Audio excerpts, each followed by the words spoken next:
how to deposit money into XM Trading. So here's how it works.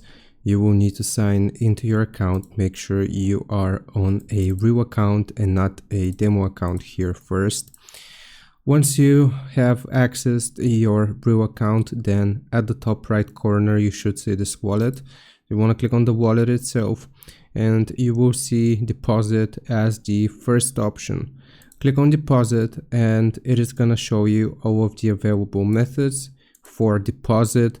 So here you will need to have verified your account and identity before you can deposit money.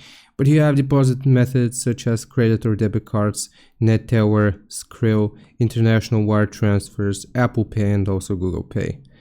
Now from here, all you need to do is to choose your deposit method. So for example, if you choose credit or debit card, you will click on it.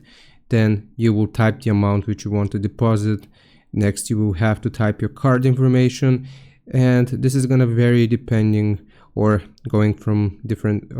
the different payment methods.